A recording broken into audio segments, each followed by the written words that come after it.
Social media has opened us many opportunities that humanity has never seen before. But with all good things comes many downsides. For example, it is proven that high social media usage is linked to higher levels of depression, higher levels of anxiety, and also lower self-esteem. And this is why in this video I want to take a look at how we can reduce our social media usage so we have a better life and more time on our hands. Like many other millennials, I have struggled with social media addiction for pretty much all my teenage years. I didn't really notice the problem until my first social media detox early 2019. This is why in this video I want to share with you my tips for a healthier social media usage that will help you combat your social media addiction. Okay, tip number 1, unfollow people. This might be an obvious one, but I see people following 500 to 1000 pages and they know maybe 50 to 100 of those people. Social media is designed in a way to constantly make you want to crave more content. If you follow this many pages, you will constantly have the slot machine effect, so you want to play more and more and more. I even have friends that told me they just follow so many pages just to have constant new posts rolling in their feed. Here are a few guidelines for who you should follow. Obviously, everyone you know personally. Also, follow pages where you truly love the content, where you get excited about every new post. Doesn't matter if it's Instagram or YouTube. Maybe follow a few celebrities here and there. For me personally, I really like following some motivational people on Instagram like Kevin Hart or Dwayne "The Rock" Johnson.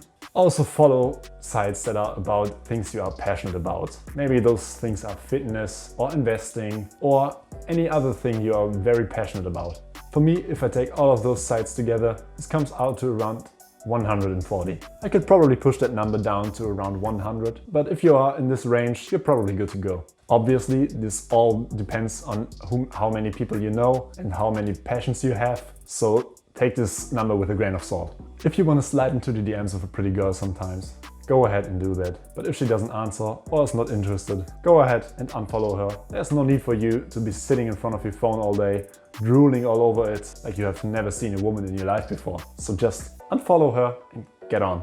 Okay, tip number 2. Declutter your Explore page. This tip works for YouTube and Instagram. For YouTube, you can go on your home menu and select "Don't show me videos from this channel anymore." Just go ahead, do that on the next Jake Paul video or something like that. Jake Paul videos will never show up again in your home menu. The same goes for Instagram. You can just select "Don't show me posts from this account anymore." And you won't be seeing those posts ever again. On Instagram, this won't work as well as for YouTube because there's just so much unnecessary content. But if you do this enough, the unnecessary content will slowly fade away and you will be left with a lot of good high value content. Okay, number 3, third-party apps. Third-party apps are there to help you restrict your social media usage. You can do this via time spent on the app, via times you've opened the app, also via location, and also via your network that you are currently in. The app I'm using is called AppBlock. I've personally found no other app that works as well as this one. I recommend everyone trying it out. But before you jump in and restrict all your apps, first I want you to monitor your social media usage and all the other app usage on your phone. I think iPhone has this feature built in. Android phones probably have to use another third-party app to monitor their usage for 1 week. After this week, you can decide which apps you should limit the usage on and which app you can just stay as it is. If you don't watch a lot of Netflix on your phone, there's no need to limit this. But if you watch 20 hours of content a week on YouTube, something like this, you should limit your YouTube usage.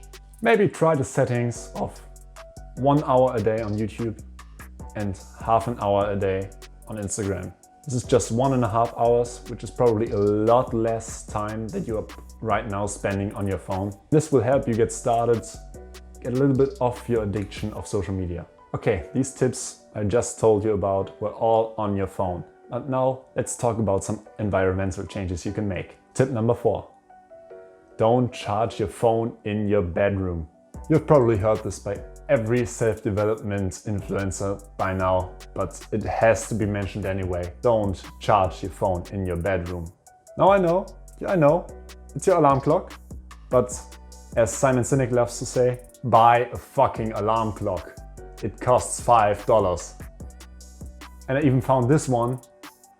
It looks fancy and it's just $20 if you can afford a little more and you want to look fancy. If you are like me, if you charge your phone in your bedroom, you are more likely to watch videos late into the night and also tend to grab your phone first thing in the morning and scroll through Instagram. This is why I'm trying to make it a habit to not charge my phone in my bedroom. Don't even have a charger in your bedroom at all. So if you don't charge your phone in your bedroom, you won't be tempted to watch videos late until the night.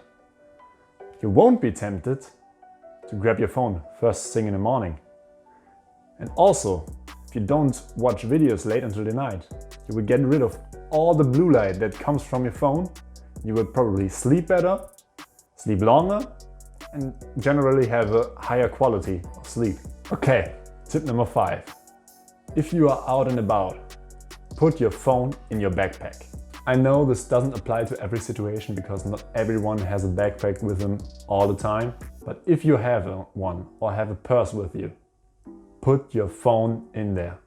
If you have your phone in your backpack, you won't be walking around scrolling through your phone, not noticing the beauty in all the things around us.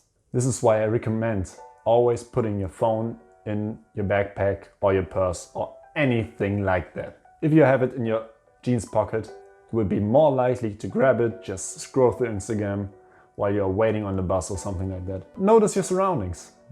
Be mindful and be present. This is one of the best practices to be present. If you expect an important phone call or important text message, put your phone on loud so you can grab it when you receive it. Obviously, if you're studying or working on a project for a few hours, put your phone on the other side of the room, or better, even in another room, so you won't be distracted by it at all. Okay, tip number 6, the detox. If all of those things didn't satisfy you yet, I recommend you doing a full-on social media detox. This is one of those things that helped me the most in my journey of getting rid of my social media addiction. You can do this a few different ways. The first and probably most easiest way is just to delete your social media apps from your phone, but allow yourself to use social media on other devices. You can use devices that you only have at home.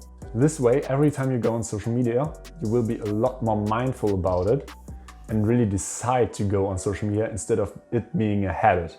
Another way that's similar to this is to deinstall social media after every usage.